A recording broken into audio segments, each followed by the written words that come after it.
Getting the truck loaded up for a weekend up at the Trumansburg spot to work while it's cold, collect compost, get some rings around trees.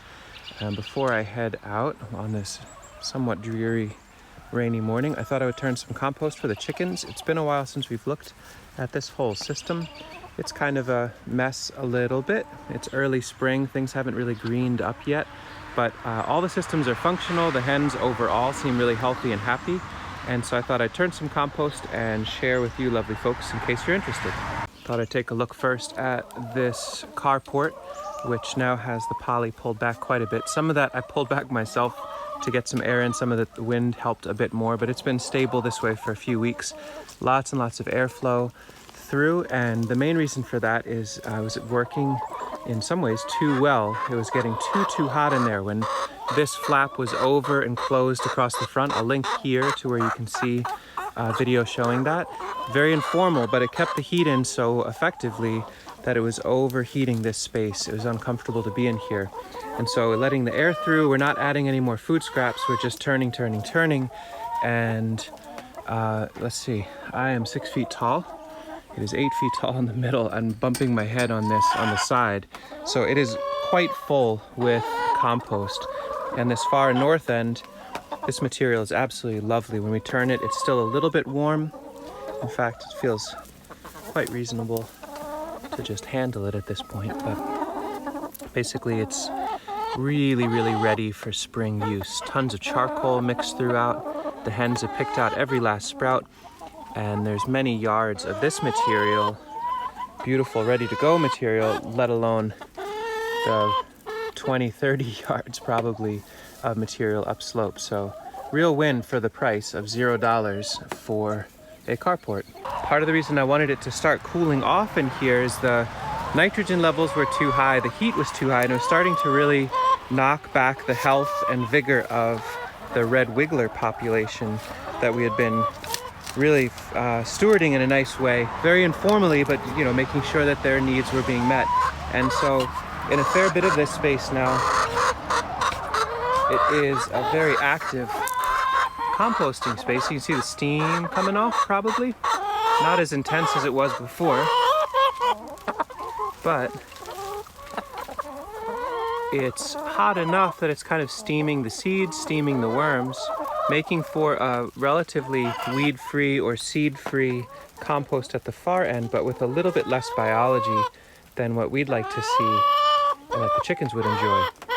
And it's interesting to see, in some ways, a very informal, very low visual impact. This whole area here, which was where we dumped all the hulls from our black walnut processing, food scraps in the fall, seeds in the fall, leaf bags, wood chips, all informally, no protection over winter.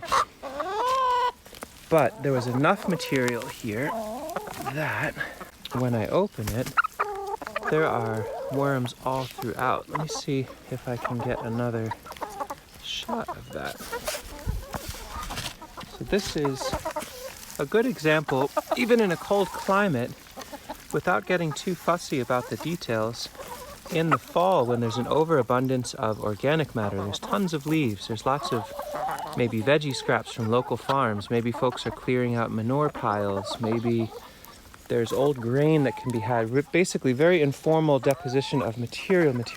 Even if you don't have a formalized compost flow system with a beginning and an end, but just a chicken yard, dumping material all throughout the fall when the ground is still warm, insulating the material by adding more material, maybe looking for some manure that happens to have some red wigglers or good worm life, you end up with this amazing amount of soil movement that happens throughout the winter.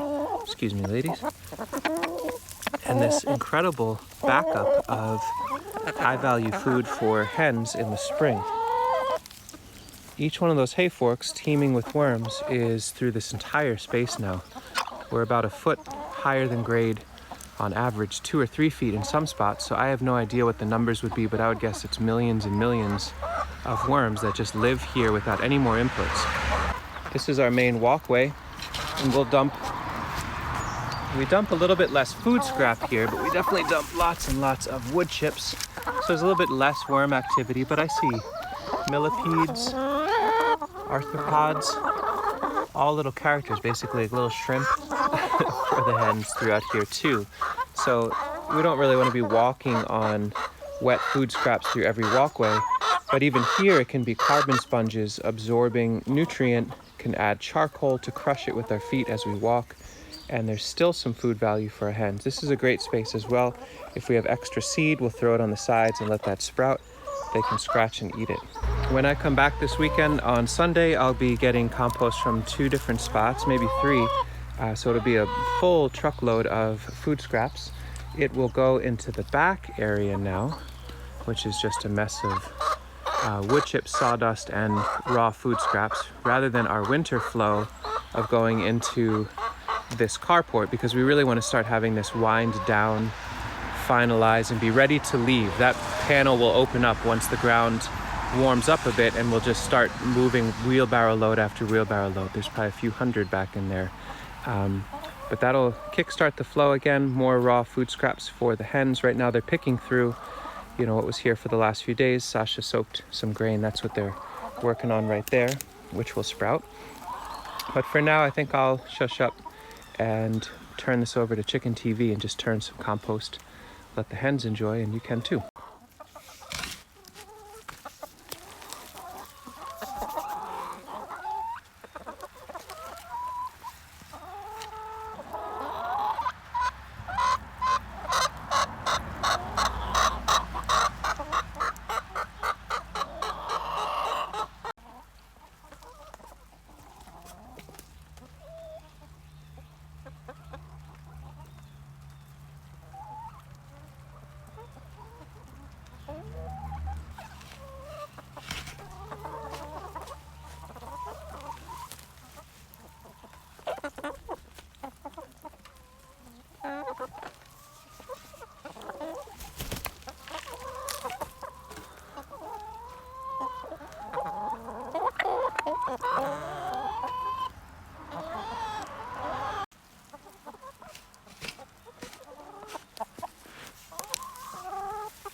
Thanks, ladies.